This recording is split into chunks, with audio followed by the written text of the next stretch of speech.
ഇതിൻ്റെ റിസൾട്ട് ഉണ്ടോ എന്നുള്ളത് നോക്കി നോക്കാം. മുട്ട എടുത്തിട്ട് ഇതേമാതിരി ഒരു മൊബൈൽ എന്തെങ്കിലും കത്തിച്ച് വെച്ചിട്ട് അതിൽ നോക്കിക്കഴിഞ്ഞാൽ കറക്റ്റായിട്ട് അറിയാൻ കഴിയും. ഇത് റിസൾട്ടുള്ള എഗ്ഗാണ്. നമ്മളിതിൽ നിന്ന്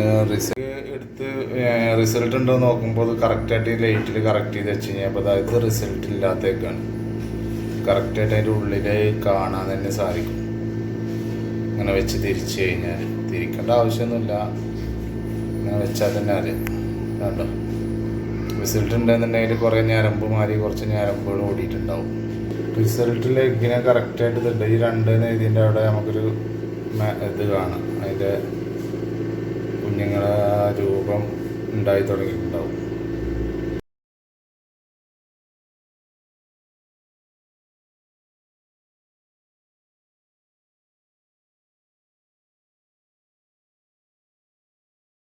റിസൾട്ട് ഇല്ലാത്ത എഗ്ഗ് ഫുള്ള് ഇതിന് മാറ്റി ഒഴിവാക്കി വെക്കണം.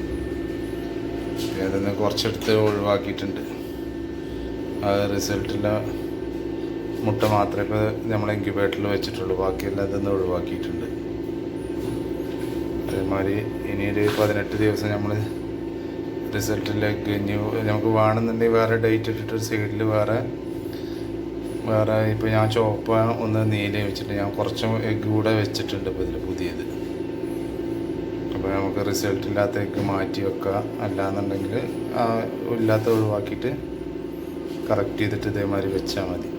എന്നിട്ട് ഡെയിലി ഒരു 18 ദിവസം, ഇനിയിപ്പോൾ 11 ദിവസം കഴിഞ്ഞൊരു 7 ദിവസം കൂടി കഴിഞ്ഞ് കഴിഞ്ഞാൽ നമ്മളെ എഗ്ഗ് തിരിക്കാനും മറക്കാനും മാനുവലാവുകൊണ്ട് തിരിച്ചു വെക്കാനും ആവശ്യം ഇല്ല. ഒരു 18 ദിവസം കഴിഞ്ഞ് കഴിഞ്ഞാൽ അത് ഓട്ടോമാറ്റിക്കായിട്ട് അവർ കൊത്തിയിട്ട് പൊട്ടിച്ചിട്ട് പുറത്തേക്ക് വന്നു.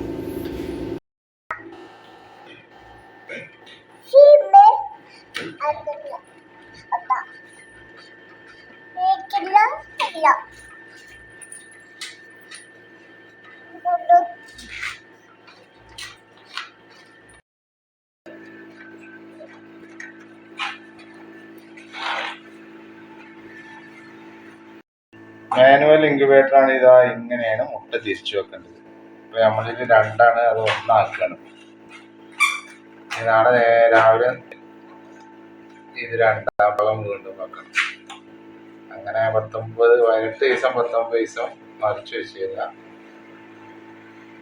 മുട്ട വിരിയാൻ തുടങ്ങും. അപ്പൊ അത്ര അതാണ് ഈ ബോട്ടി കൂടെ ഒക്കെ കഴിച്ചിട്ട്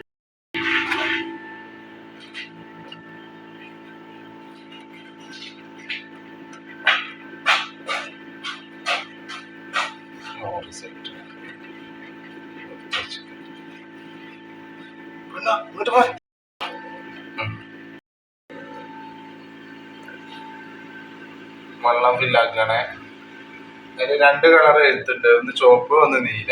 ആ നീല നമ്മൾ റിസൾട്ട് ഇല്ലാത്ത മുട്ട മാറ്റിയിട്ട് പുതിയ മുട്ട വെച്ചതാണ്.